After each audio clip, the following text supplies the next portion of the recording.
All right, welcome everybody. This is the latest and the most important episode of Tokyo Merkez, and we can translate that to Tokyo Center, the name of the show. So far, because we have the leading and the most famous Japanese pro wrestling historian, Fumi Saito, with us. Hello, sir. Hello from Tokyo. Hello from Hello, Sefa. Hello from How are you? Perfect. Good. I'm still feeling, giddy because, we have been your fans for a long time. Oh, wow. So it's like, my pleasure. My pleasure to be on your show. thank you. And we were just talking about that. I'm sure, hearing Turkish fans of pro wrestling Yes. must be interesting. How popular is wrestling? I mean, Japanese wrestling or WWE, American WWE, or? I think I can say that the American wrestling must be around for like 20 years now. Our first exposure to the sport pro wrestling was through a minor channel in Turkey. They were showing late 90s WCW, like 98. WCW, yeah, like worldwide. Exactly. So it was like random shows, and like there were no continuation, nothing. So it was just random shows. We had two commentators. They had no idea about pro wrestling. Right. But they so were new, huh? Yeah, exactly. But they weren't degrading the thing as well. They were just, basically making fun of the Really? angle. Like it's a show business, and it's all. Exactly. Did they say it was fake? No. They never said that. They were even they even knew who Little Nate was. So they were making fun of the referees, the angles, different stuff. And it's so different cultures.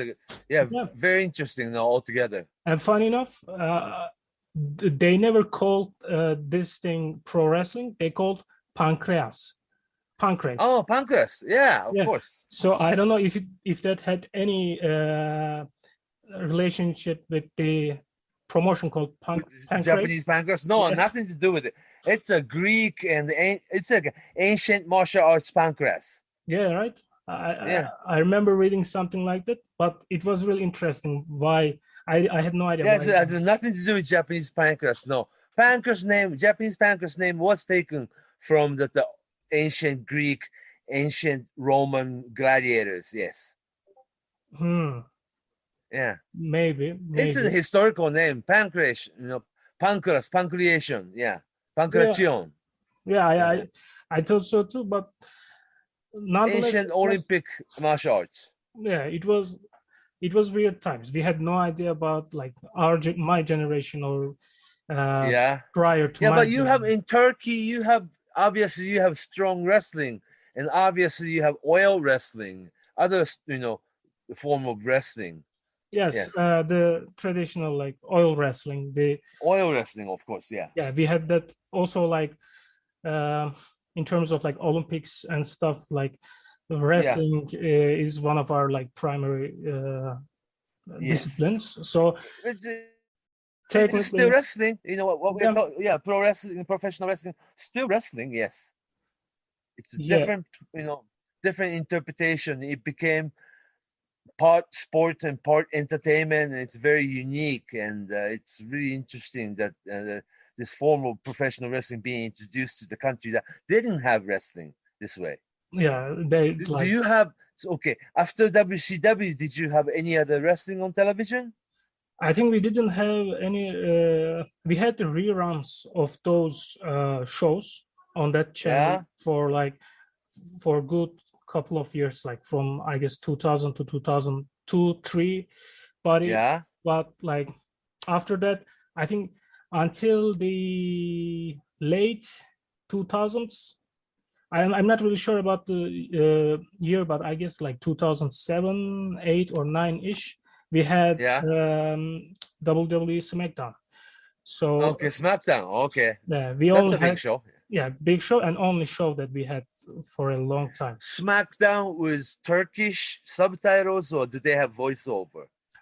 I guess they never had subtitles. Yeah. At least for the like in-ring angles and stuff. But so they just you have to listen to English one? I guess they started like dubbing really early on. But okay.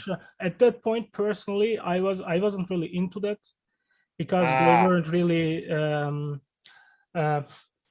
doing it the right way. Let's say they were also wasn't exciting for you. Like the I'm not even talking about the production. Sorry, production. Quality of wrestling. Yeah, like I wasn't really that into the wrestling itself, but the way they handled here in Turkey wasn't that advanced from what we had in late 90s in terms of the knowledge. There were still some, like shaky stuff, let's say. So it was really huge with kids. Like, so when did you? So you had to discover Japanese pro wrestling. Is that it? Sorry, can you say that again? Yeah. How did you discover Japanese pro wrestling? Japanese pro wrestling for me was like around 2009. Yeah. 2010. Okay. I found it through a website, a small minor website that was not about just pro wrestling, but like MMA as well. So we were really in K1, for example. K1 was huge in Turkey. So like martial arts, as well as like pro wrestling. K1 and Pride and all that. Pride, like my favorite, one of my favorite organizations. Okay. Yeah. So, but they're not pro wrestling. Yeah, but through those, mixed martial arts. Yeah, through those interests, I found like few websites, and some people there got me into Japanese pro wrestling, like properly. Okay, you like wrestling better than MMA? Which one? Or are you both fans? I like both, but I guess like wrestling was for the longer. So I guess and I believe that it like both like MMA and pro wrestling, basically you cannot separate them in terms of their history and everything. I'm sure. Right. But you can.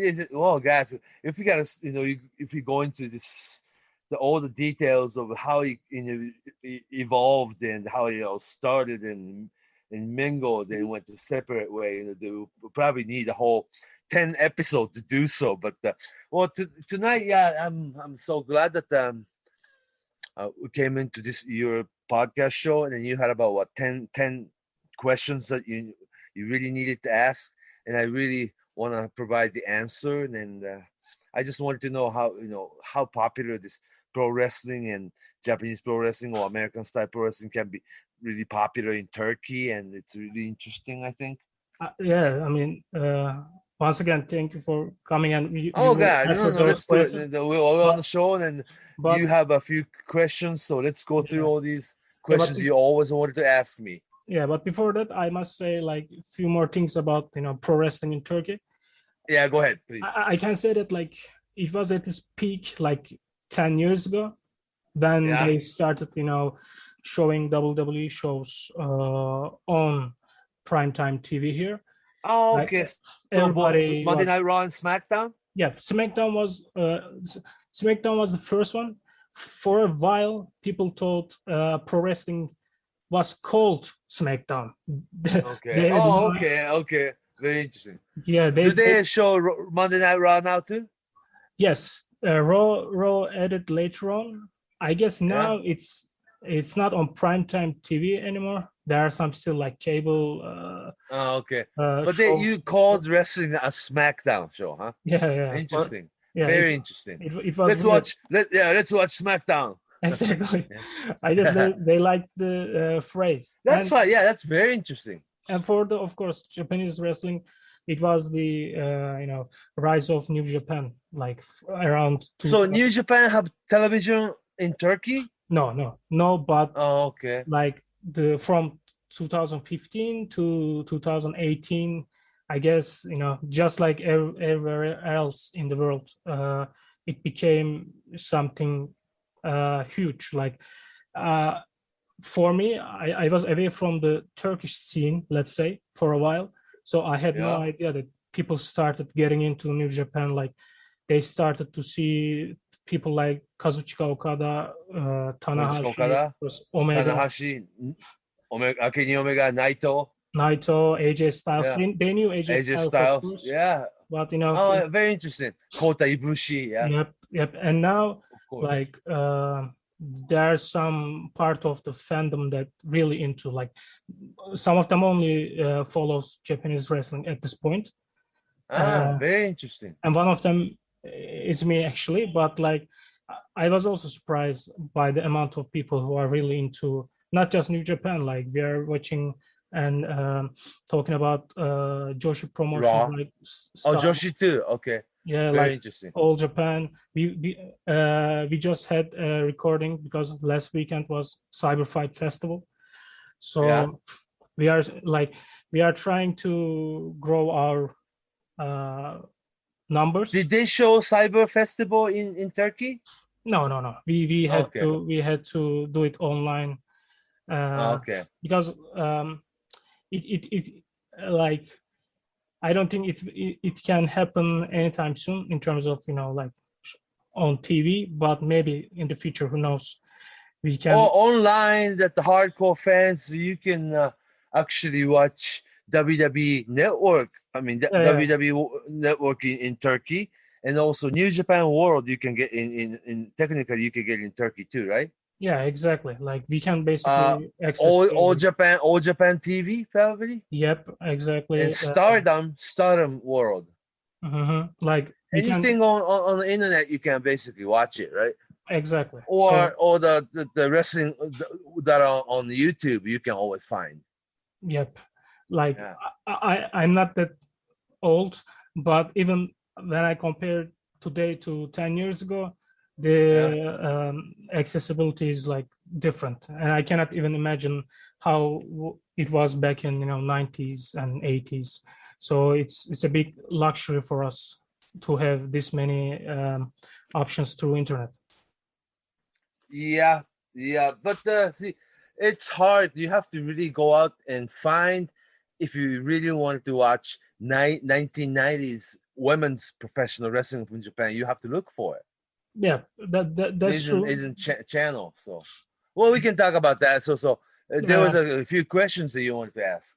Yeah, like all the basic. Yeah. I wanted to know the basic. The layout and how people in Turkey watch wrestling, and it's like a different generation, huh? I guess. Yeah, it is different. But in Japan, wrestling has been around. Wrestling has been really popular at least 60 years in Japan.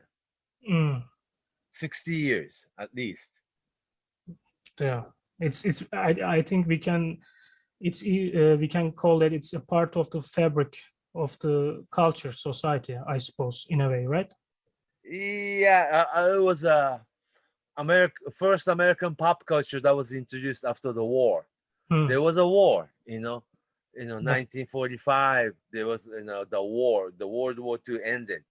And Japan and America, there was a war, and that GHQ, the General Headquarters occupation in Japan, and that 1951, they brought professional wrestling troops, the group from America for the troops. That's how wrestling started in Japan. Yep. I mean, as I've told you before, we are trying to, basically provide the Turkish version of the pro wrestling history as like as much as we can. Of course, we cannot go in every detail. Like we had, like we are up to 90s now. So I mean Japanese wrestling. Yeah, just on Japanese. Wow, wrestling. I mean, who did the research? I want to know. It was me, mostly with my partner as well. Like, good. And you are one of our like primary sources, to be honest. Are you sure? Wow. Well, then you can ask me if it's right, and then let's go on, and then we'd like to share the right information and years and events and people, and yes. Exactly. I mean, when we were gathering these questions that we will talk about today, I tried my best to find the ones that we cannot already find online through you or some other resources. We can start with the first one. I guess this is also the easiest one, but I had some people asking me to find out. We can talk about Sasori Gatame. So it's like, even today we see in Japanese wrestling, even young lions are using from time to time, if I'm not mistaken. Like people know, of course, as sharpshooter in the West, but for the longest we know that it's Riki Choshu's move. Like he is the one. Oh, Scorpion Deathlock. Yeah, Scorpion Deathlock. Yeah, Sasori Gatame. Yes, Sasori. Korogach. I was going to ask that because. It's definitely. Korogach gave that to Riki when Riki Choshu was young. So he was the inventor, right? Korogach? Yeah. And it wasn't even called. See, they probably didn't have a name for it. And when the move was introduced, somebody from television, Japanese television, named it Scorpion Deathlock. But the original move was taught by Korogach, and Riki, gave it to Riki Choshu. And Riki Choshu and Masa Saito are friends. They share the move. They share a lot of different moves, like a Saito suplex. The styles are very similar. But the first one who coached Riki Choshu for that move, yes, it was Korogach. I was going to ask about Masa Saito too. There are some. Masa Saito and Choshu are friends. Who was the first one that used between them? Do we know? Riki Choshu. Okay. Because Masa is much older though. Yeah. We also talk about Masa Saito, of course, when we were talking about 80s, especially. We even talk about him in the first episode when we were talking about JWA, how he first started early on and stuff. Yeah, like huge names. Yeah, and then went to Tokyo Pro Wrestling with Antonio Inoue when they were 23. Yeah. Yeah, I mean, another huge legend. We can talk about since we already mentioned Choshu. We know his legendary move from New Japan to All Japan. It wasn't direct as I said it. There were some, of course, details, but we know that up to that point, you can correct me if I'm wrong, like in terms of early 80s, New Japan was riding really high. I guess other than the retirement of Terry Funk, that tour. Then again, both always been. Giant Baba's All Japan Pro Wrestling opened in the fall of 1972. Antonio Inoki's New Japan Pro Wrestling opened in spring of 1972. Both companies started in 1972. Giant Baba's All Japan always had network channel 4, primetime news, primetime channel. And Inoki didn't get the TV until following year, 1973. They've been always competed. So you couldn't say New Japan was riding high and All Japan, Giant Baba's, All Japan was clearly number 2. They're both big. Both Inoki's New Japan, Giant Baba's All Japan, they each had network channel, the big television channel. Always had once a week primetime television program. The entire country always watched it. Channel 4, Baba's Wrestling. Channel 10, Inoki's Wrestling. You had 2 major leagues. So it's not like Inoki was always winning. Both huge company. But upon 81, 82, 83, Riki Choshu's, his Ishingun group and original Tiger Mask's real big boom, and first inaugural IWGP tournament, Antonio Inoki against Hulk Hogan, Andre the Giant, all the involvement. Yes, New Japan was really huge. And at the end of 1984, Riki Choshu and his group signed away by by All Japan. And not just Riki Choshu, but 15 of his guys migrated all the way to Giant Baba's group. It was big. Yeah, Masa Saito was one of them. Yeah, but he lived in America, so he wasn't as involved. Just few tours. Oh, okay. Riki Choshu, Animal Hamaguchi, the Yoshiaki Yatsu, Animal Hamaguchi, the Teranishi, the Killer Khan, about 15 of them. Exactly. And at that point, I was doing the yearly watch along on my own years ago. I remember like when the year of 85 hits in terms of All Japan, with of course Choshu's army. It's something else. Shingo, it's something else. The atmosphere. We already know his influences on Tenryu, of course, eventually to even 90s as a wrestler and his style. But as a draw, I guess he was like he seemed the biggest deal at that point in the country, at least from my watchings. Of course, from day-to-day life, there's who was Tenryu was Jumbo was? What are you talking about? Choshu. He felt you thought Joshi was the biggest star?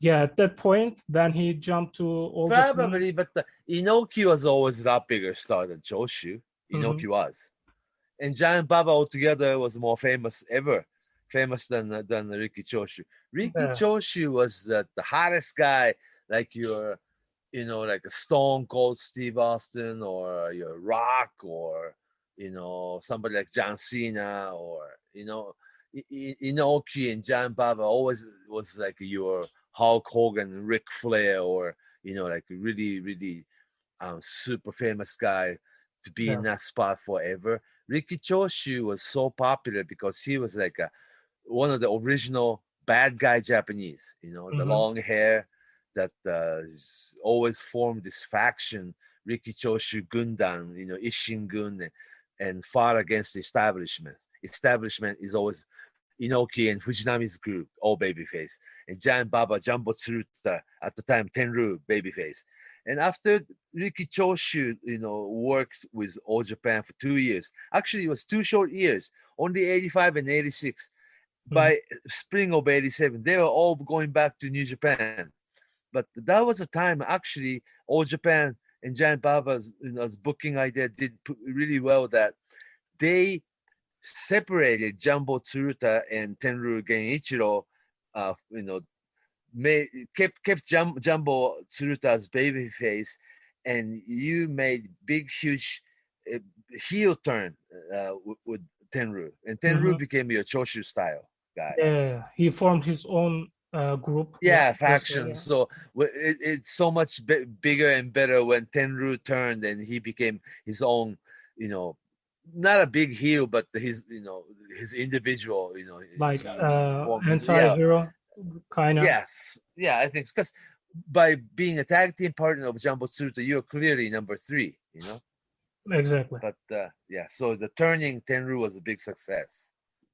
For me personally, Riki Choshu going back was okay. Go ahead.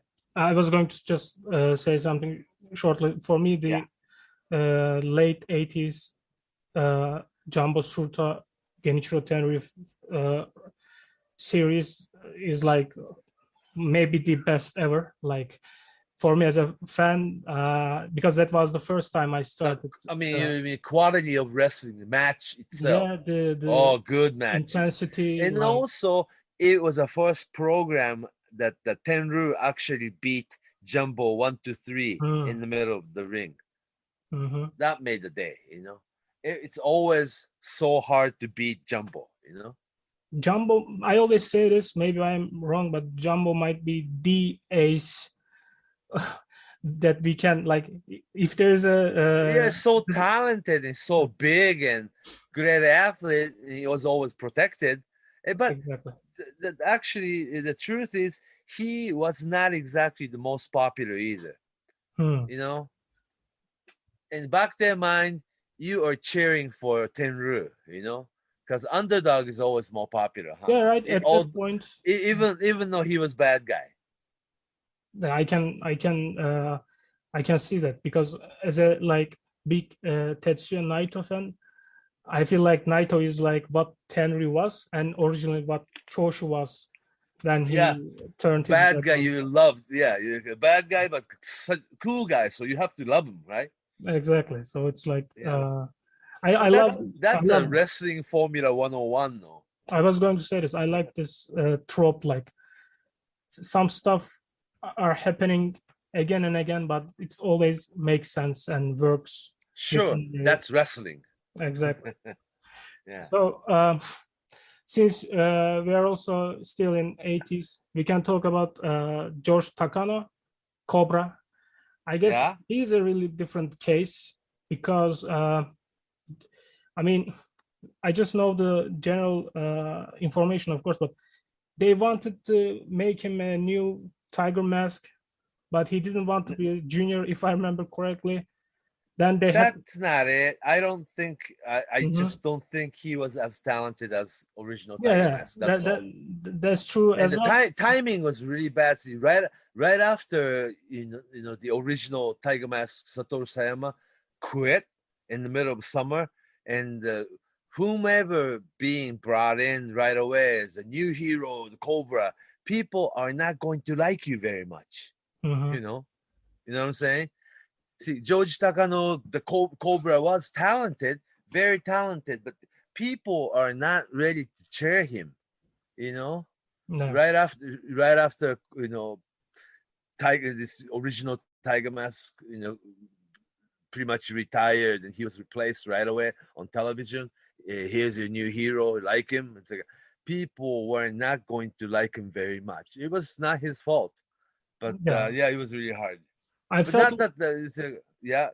going to say that like after mid 80s, I guess he returns as George Takano again and heavyweight. Yeah, there are some talk. That was like a real bad timing too, because they did not announce it. See, back then, half the people knew that was Cobra and George Takano was same person.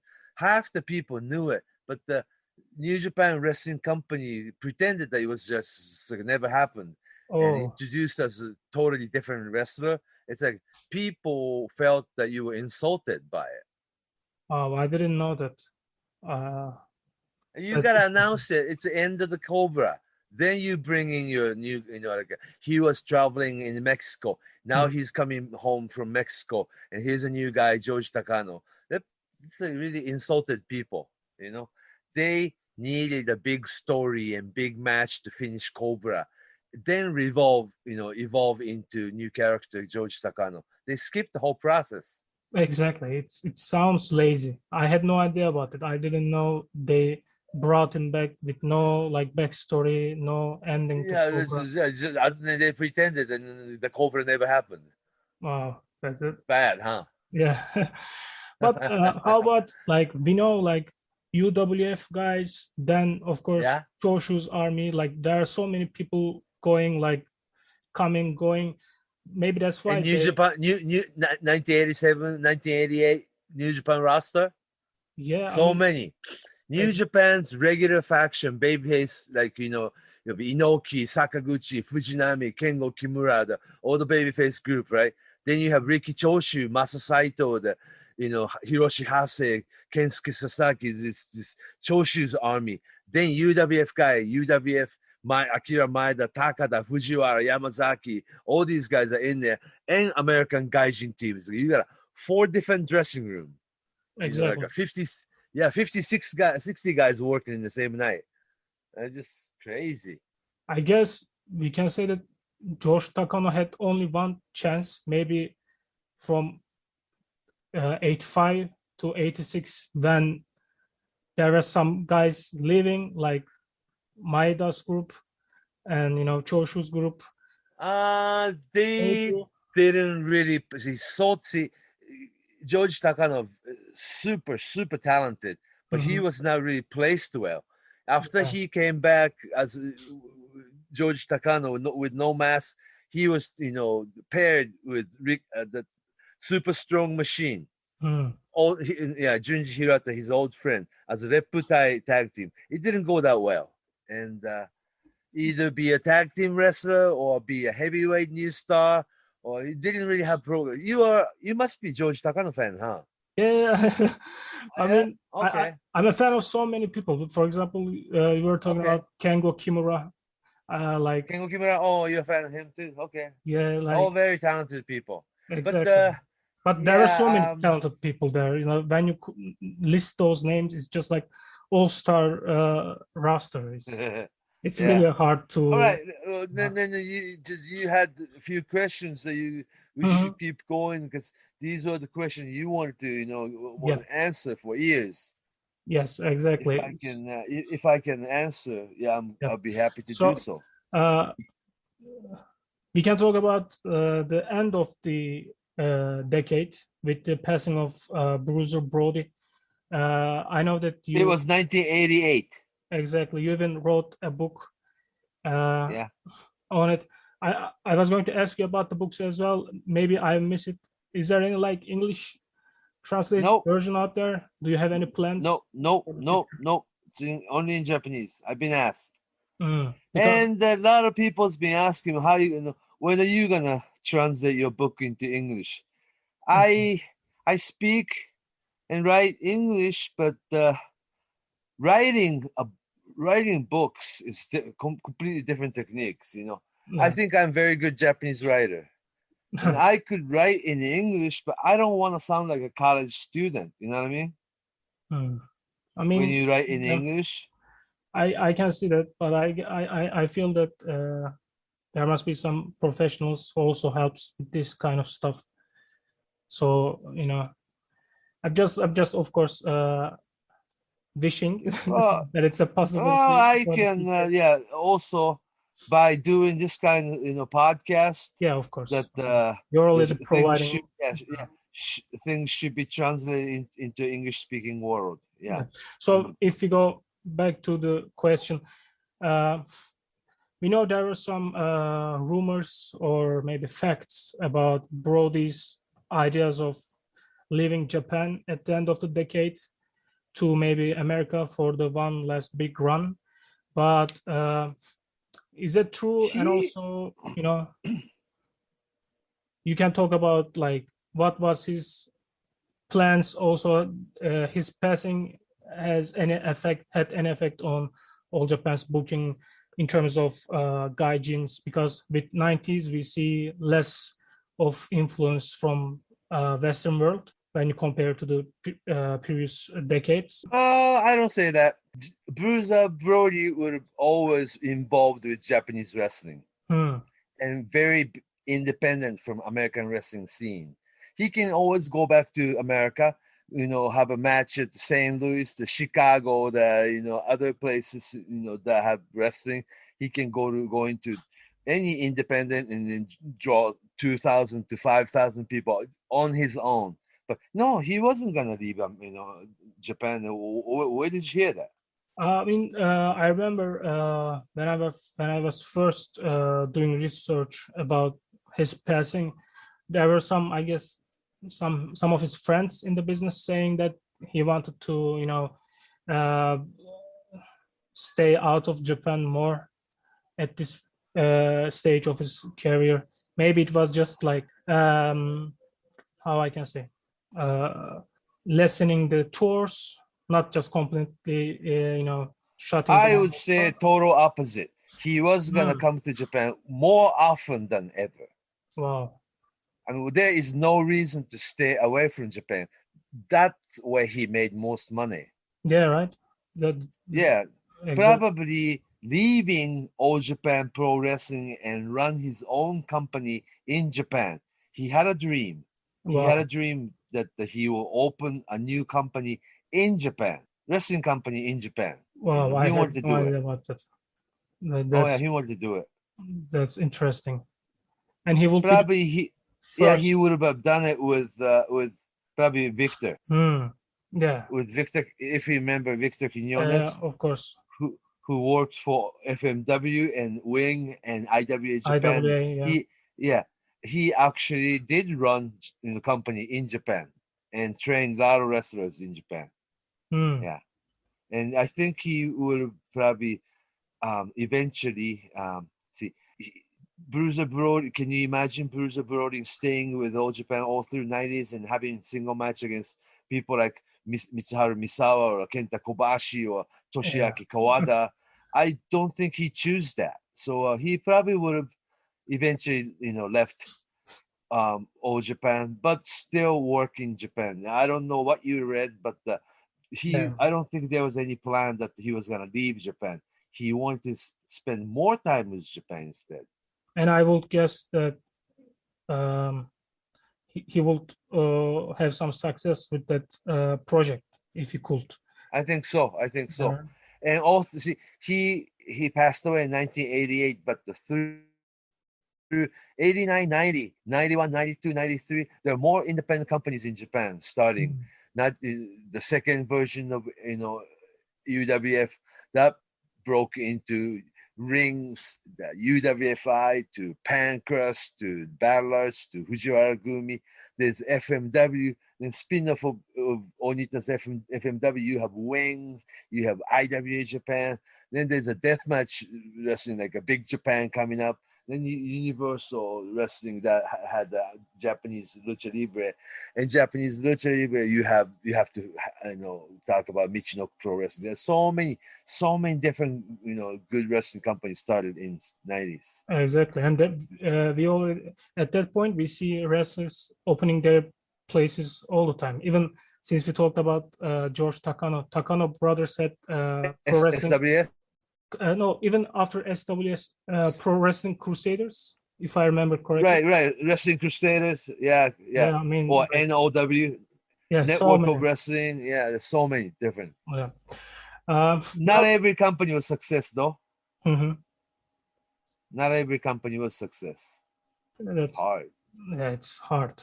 And back then, it must be like really like shark infested. And also it was the transitional period where you almost have to have television, but at the time it was like a more of your you videotape your own show and then come up with your own VHS tapes. And then a little bit later on in the late 90s that switched into DVD. It was all before internet though, so Japanese wrestling, if you wanted to watch during 90s, you gotta have to have this tape traders, this group of hardcore wrestling fans from Japan taping all these tape matches, the smaller companies wrestling matches on taping it on the VH tapes, and a trade all the way through America. The American fans will trade the tape with Japanese fans, and that's how we got to watch all the different wrestling from different places. Yeah, remember? Exactly. It sounds like a completely. It was before. Yeah, it was before internet. Yes. We can now move on to the. Another question. Go ahead. Yes. Yeah, and this is like from now on we will talk more about Joshi sides of things, since it's like taking over the world. Like in every big like what? American companies, you see Joshi wrestlers as top champions. Like it became. Well, still not really taking over the world. I don't think. There's just a few guys. You cannot compare, of course, to the past, but at least for like Westerners, I guess, they started to appreciate more. I feel like. I mean, who? WWE? No, like fans. For fans. Like I'm talking about, of course, like people like Asuka, Io Shirai, even Hikaru Shida. We see Japanese female wrestlers everywhere now. I mean, do you think it's recent? No, it's not, of course. Like Japanese wrestling history, like Joshi is completely different, like world. So, and yeah, I was going to ask that, like, it seems like at least for the most famous generation of late 80s and 90s, Jaguar, actually, the most famous period was early 70s. Of course. The most famous and super popular period, I believe, was like early to mid 70s. Actually, Mac Fumiake and Beauty Pair. Beauty Pair is Maki Ueda and Jackie Sato. And that made a trend for the wrestlers and champions singing in the ring, sing songs, and sell all the merchandise. You become cross-cultural superstar. Not just women's wrestling, but you have your own television show. You have your record and you sing. You'll be on television and you do the movies and you do this and do that. It's like super huge superstar. The women's wrestlers are in Japan all through the 70s. You probably said it was like a super popular period, talking about Crash Girls or something. I mean, after that, I guess for quite a few period. Yeah, I mean, but I feel like for the people outside of Japan, like most, of course, for different reasons, the most famous is like early to mid 90s, and then late 80s. Company against company period. Then. Exactly, inter-promotional era. But there's like 4 major companies: All Japan Women's Company, and JWP, Japan Joshi Pro Wrestling, and LLPW, Ladies Legendary Pro Wrestling, and Onita's FMW had a women's division. So it's like 4 companies all working, with each other, and it was and it was like very interesting period. It was after Crash Girls period, though. Yeah, Crash Girls super popular early 80s. Mm-hmm. You're talking Chigusa Nagayo and Lioness Asuka, right? Yes. Super huge. And you talked about you were talking about JB Angels, that Jumping Bomb Angels. They were never gonna be number 1. They were like always number 2. It was but actually the Dynamite Girls. JB, it's never as big as they were. None of those teams were as big as Crash Girls. Mm-hmm. Crash Girls was it. They carried the company, carried the women's wrestling, but it was all female audience. Teenage female audience, super popular, Crash Girls, but they were not exactly wrestling fans. So they were Crash Girls fans. Therefore, when Chigusa retired and when Lioness Asuka retired, fans retired too. That was a phenomenon. Yeah, I mean, fans, they stopped coming over. Oh my gosh. So there was a down period in 1986, 87-ish, probably like 88, 89. There was a down period of women. Yes, both Nagayo Chigusa and Lioness Asuka both retiring. And at that point, it was one of my questions. At that Mitsuko Nishiwaki? Even before that, Yukari Omori. She has a long Yukari Omori was with those same group as Dump Matsumoto, the Jaguar Yokota, the Debo Masami, and this very, very, very strong roster. But I don't think Yukari Omori was ever that person. She had the belt, yes. She was a red belt champion. There was a period that she was champion, but I don't think she ever carried the company or was famous among regular people. Was the business down just solely on the fact that Chigusa and Asuka was going to leave, or it was on Omori as well? So if Omori was put the belt, and she was champion for a period of time, but she never really carried the company. I don't think she was not as big a star. No, at that point, I guess no one other than Crash Girls carried. Right. Even just I was rewatching some old matches. I had this 95 match between Jaguar, Yokota, and Lioness. Place is all about Lioness, and Yokota must be one of the most respected wrestlers at that point, I suppose. Really talented and little older. Yeah, little older too. Yeah. I was going to ask that too. We know pretty much everyone's influences and trainers prior to their debut or like their big. I mean, Jaguars. Yeah, Jaguar. I know she's. Jaguar was coach between like 84 to 1990, and also after she quit All Japan Pro Wrestling, All Japan Women's Pro Wrestling, she went to JD. There's another company starting up in Osaka that she was exclusively training group of new wrestlers from JD's. Exactly, she trained so many good names, but do we know who was her main trainer? Or like, we know she was really influenced by lucha libre. You could see in her style, of course, but like, who trained Yokota originally? Yeah. It was the school of All Japan Women Dojo, though. Mm-hmm.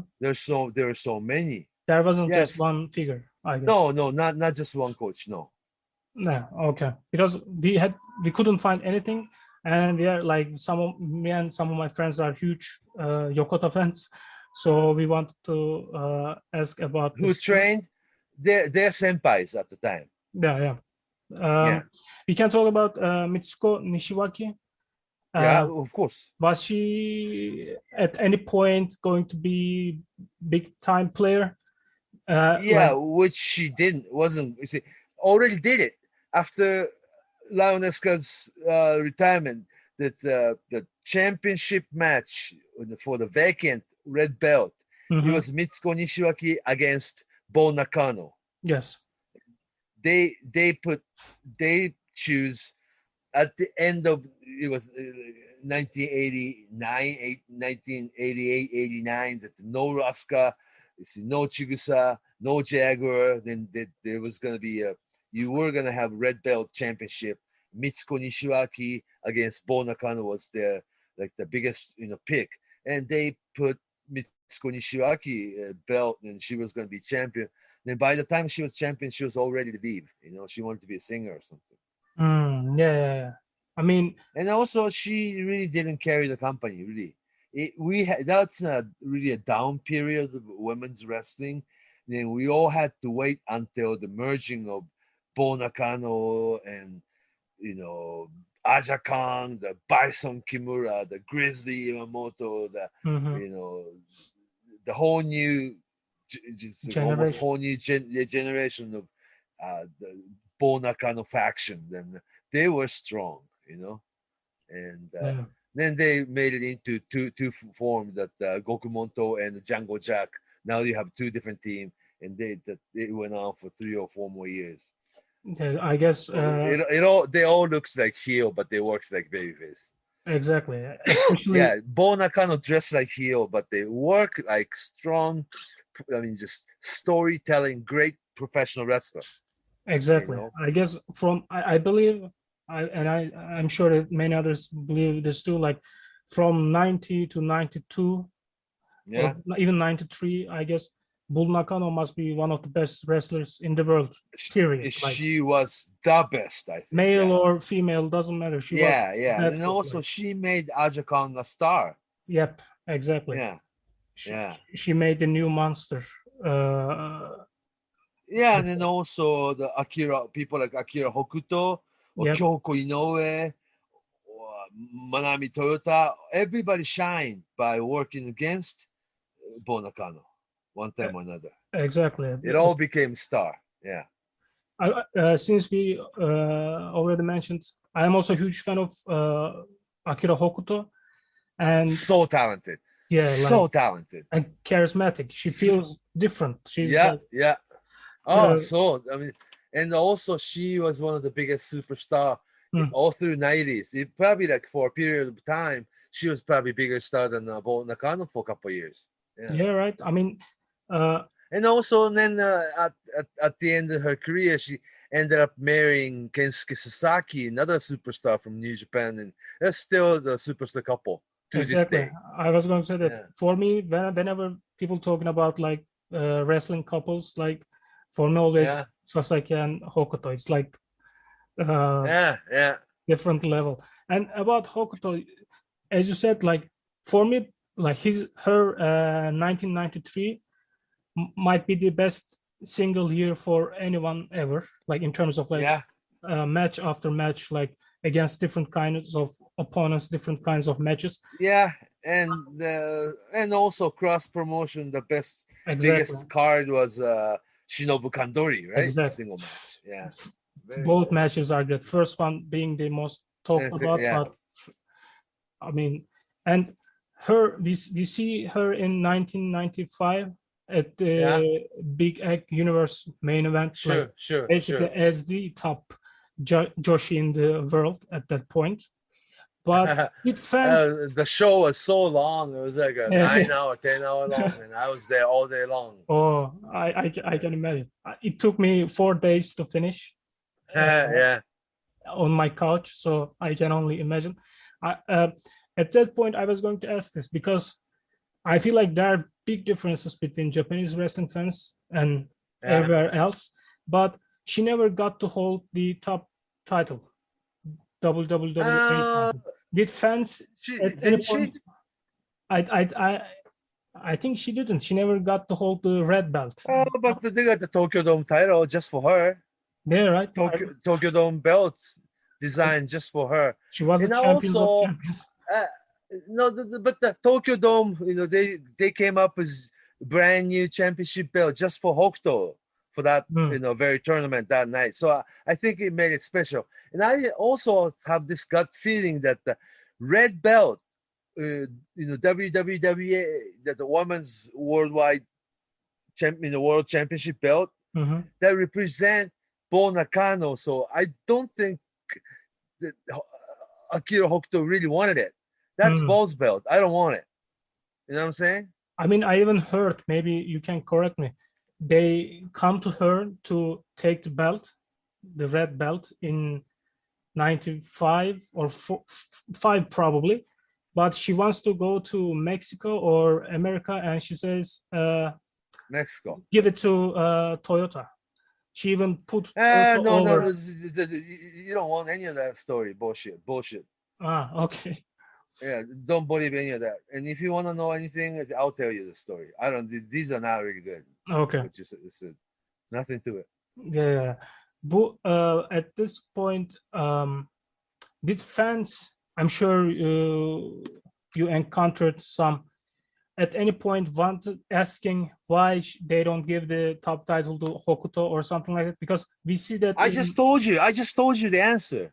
They didn't even. Akira Hokuto herself didn't want it. Exactly. Doesn't make her any more special. Exactly. You know what I'm saying? Because it's not like everybody don't think like, okay, if somebody else had the belt, Akira Hokuto don't want it. That doesn't make her anything more special. She wants to be just so different, original. Yes. So that's why other belts everybody else had, big deal. I don't want it. She didn't want it. Yep. You know what I'm saying?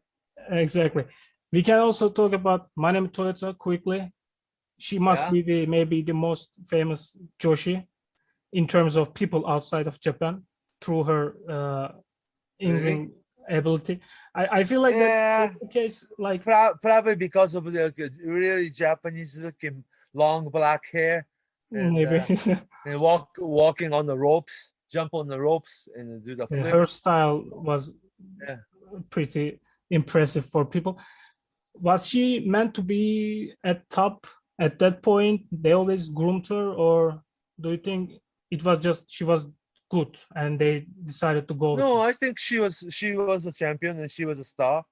After Bo Nakano, Hokuto, Aja Kang, she had her run, and then she lasted longer than anybody. And she had her time. She was just as big a star as anybody. And she had the red belt. Yes, she had the run. Yeah. And you don't think she had her run? No, I think she did. I feel like some people are for some reason doesn't give the credit enough. But you can't really correct everybody. Yeah, people say a lot of different things and a lot of stupid things, and you cannot correct everybody and saying, "Hey, Manami Toyota is the best wrestler." Yeah. Some people have different opinion. Yeah, people have different opinion. Some people say Kyoko Inoue was better than Akira Hokuto, or Manami Toyota was the best. No, Bo Nakano was the best. A lot of people say a lot of different things. Exactly. Some people say Momo Nakanishi was the best for some people, Yeah, and I really like Momo as well. You know what I'm saying? Yeah.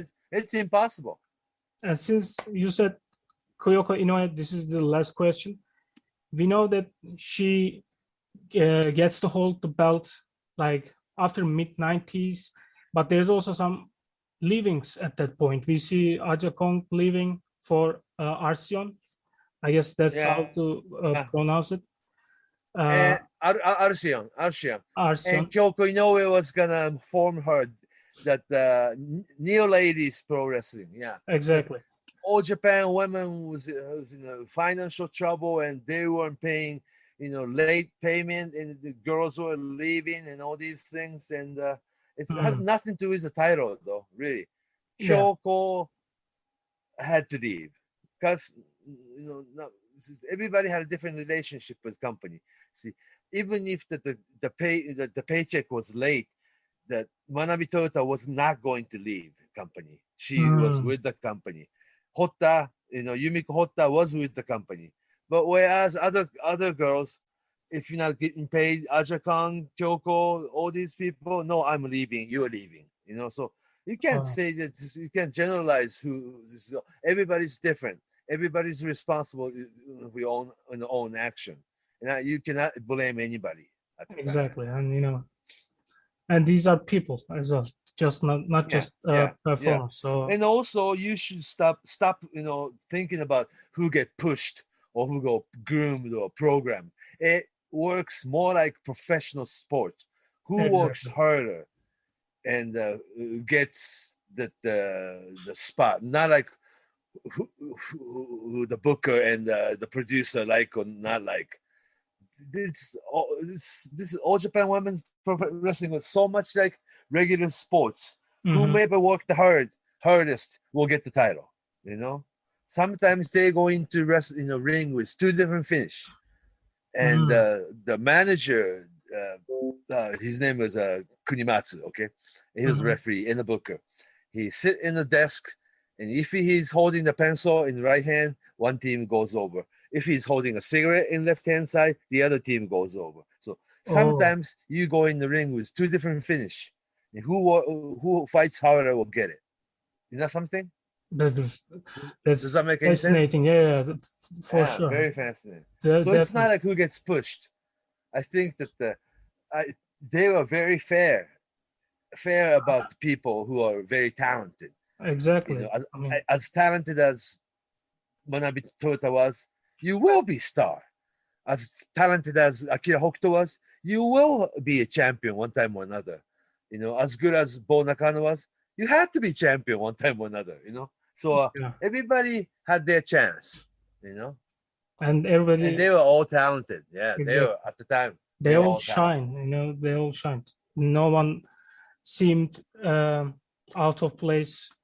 That period, like not even just real sense of competition, though. Exactly. Even like you said, FMW, Megumi Kudo, I'm a huge fan of her as well. Like Kandori. She started with All Japan Women. Yeah. Megumi Kudo started with All Japan and retired early, but Onita, Onita talks into like returning and made her a star. Her and Combat Toyota, Combat Toyota as well, yes. Yeah. Different breed of stars, we can say. I think so. Yeah, different, Yeah. I mean, the JWP girls, like a Dynamite Kansai, they're all different. Kansai, Mayumi Ozaki, Kyuto Suzuki. Yeah, they still work. Yeah, I know. I guess Kansai isn't. Oz Academy, it's good to know that they are healthy and doing well still. We have like 12 different women's company in Japan right now. Maybe more. Maybe even more, yeah. Maybe more, yeah. Because somebody's running show every weekend. Exactly. And I think Joshi is on the rise, maybe not that big, but especially not lately. as big. It's different because it's all live streaming and internet, and it's like your production and how to showcase your company and the town, all different. Not on television, big television, but they all have their own internet, live streaming service, and they have their own social media. They have their own little talk segment and talk show on the internet and on YouTube. So it's so different. Yeah. Exactly. I cannot really cover all the girls. I only watch Stardom now. It's impossible to Pretty cover much. so many. Yeah. Even so many. Just watching is like takes so much time. Like you cannot do anything. I haven't watched Tokyo Joshi Pro Wrestling. No, I haven't. But I think you caught the last week's Cyber Fight Festival. Yeah, a little bit. Yeah, but not an entire show. Mm. I didn't watch the Tokyo Joshi part. I was going to, since we covered the questions, I was just going to ask you about that show and also about Shingo Takagi's crowning moment, even if it's just a short opinion. I don't know. I mean, how do you know it's only short term? How do you know? No, for your answer, you can even give it just a short answer. You don't have to, No. I think that the Shingo Takagi will be good champion. I don't know for how long, because when Evo got the title last summer, I thought that was going to be Evo's time, and they're great. He's a champion. Then all of a sudden, Naito beat him right away. So I don't know what they do in New Japan. Yeah. And, obviously, that Shingo Takagi called Kota Ibushi in the ring. So next title match will be champion Shingo Takagi against now challenger Kota Ibushi. And they talk so much about at the backstage interview. They talk so much about Will Ospreay. So Will Ospreay will have to come back to Japan, it looks like. And they'll have a new program. It's a weird time in New Japan too. We couldn't guess these things a year ago. Even with Evil's moment, it feels like different, but at least unpredictable and interesting to follow. Yeah, and I expect Jeff Cobb will be in the title match picture soon.